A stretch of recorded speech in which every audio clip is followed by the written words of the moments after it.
বিশ্বকাপ জয়ের স্বপ্ন ছিল নেইমার জুনিয়রেরও, তবে ভাগ্যবিধাতা সহায় হননি তার। উল্টো বিশ্বকাপের প্রথম ম্যাচেই পড়েন মারাত্মক ইনজুরিতে, যার কারণে খেলতে পারেননি গ্রুপ পর্বের দুইটি ম্যাচও। তবে নকআউট পর্বে নেইমার ফিল্ডেও কোয়ার্টার ফাইনালেই বিদায় নেয় তার দল ব্রাজিল। মেসির মতো নেইমারের বিশ্বকাপ স্বপ্ন বাস্তবায়ন না হলেও গত বছর ক্লাবের হয়ে দুর্দান্ত খেলেছিলেন এই ব্রাজিলিয়ান তারকা। ইউরোপিয়ান ক্লাবগুলোতে খেলা ল্যাটিন আমেরিকার ফুটবলারদের মধ্যে সেরা প্লেয়ারের তালিকায় শীর্ষে রয়েছেন নেইমার। 2022 সালে গোল এবং অ্যাসিস্টে ল্যাটিনদের মধ্যে সবার ওপরে নেইমার। তারপরেই রয়েছেন আর্জেন্টিনার তৃতীয় বিশ্বকাপ জয়ের নায়ক মেসি। নেইমার গত বছর পিএসজির হয়ে মোট 21টি গোল করেছেন, অ্যাসিস্ট করেছেন 13টি। সব মিলিয়ে সরাসরি 34টি গোলে জড়িত থেকেছেন প্যারিসের ক্লাবটির হয়ে। অন্যদিকে পিএসজির হয়ে মেসি 12টি গোল এবং 20টি অ্যাসিস্ট করেছেন। তিনি 32টি গোলে সরাসরি জড়িত। ল্যাটিন ফুটবলারদের মধ্যে তৃতীয় স্থানে রয়েছেন ভিনিসিয়াস জুনিয়র। রিয়াল মাদ্রিদের এই তরুণ 13টি গোল এবং 9টি অ্যাসিস্ট করেছেন। সব মিলিয়ে 22টি গোলে জড়িত ছিলেন তিনি।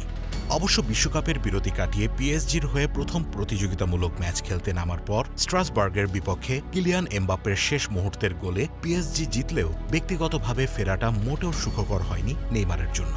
স্ট্রাসবার্গের বিপক্ষে ম্যাচের 90 মিনিট খেলে শেষ করতে পারেননি ব্রাজিলিয়ান তারকা। কোনো গোল তো পাননি, উল্টো মাত্র 62 মিনিটের মধ্যে লাল কার্ড দেখে মাঠ ছাড়তে হয়েছে তাকে। 2 মিনিটের মধ্যে 2টি হলুদ কার্ড দেখায় সেটি পরিণত হয় লাল কার্ডে। ফলে ক্লাবের হয়ে মাঠে ফেরার প্রথম ম্যাচ শেষ না করেই উঠে যেতে হয় নেইমারকে। 2017 সালে রেকর্ড 222 মিলিয়ন ইউরোতে পিএসজিতে আসার পর এটা নেইমারের পঞ্চম লাল কার্ড। অন্যদিকে নতুন বছরের নিজেদের প্রথম ম্যাচেই ধাক্কা খেল লিগ ওয়ানের বর্তমান চ্যাম্পিয়ন পিএসজি। মেসি নেইমারবিহীন ম্যাচটিতে 3-1 গোলে হেরেছে তারা। বিশ্বকাপ জয়ের পর থেকে এখনও নিজ দেশে মেসি। আর আগের ম্যাচে লাল কার্ড দেখায় খেলার সুযোগ ছিল না নেইমারেরও। তবে দলটির আরেক সেরা তারকা কিলিয়ান এমবাপ্পে থাকলেও শেষ রক্ষা হয়নি তাদের। লিগের দ্বিতীয় স্থানে থাকা লেসের কাছে 3-1 ব্যবধানে হারে তারা। এ জয় বর্তমান পিএসজির সঙ্গে পয়েন্ট তালিকায় ব্যবধান কমিয়ে এনেছে লেস। 17 ম্যাচ শেষে পিএসজির পয়েন্ট 44, লেসের 40। 1 জানুয়ারি লেসের মাঠ বোলায়ার ডেলিসিস স্টেডিয়ামে পিএসজি খেলতে নেমেছিল টানা 25 ম্যাচ অপরাজিত থেকে। ম্যাচের 5ম মিনিটেই প্রথম গোলটি হজম করে সফরকারীরা। শুরুতেই গোলটি করে লেসকে এগিয়ে নেন মিসলাভ ফ্র্যাঙ্কোফস্কি। তবে 3 মিনিট পরেই সেই গোল শোধ দিয়ে দেয় পিএসজি।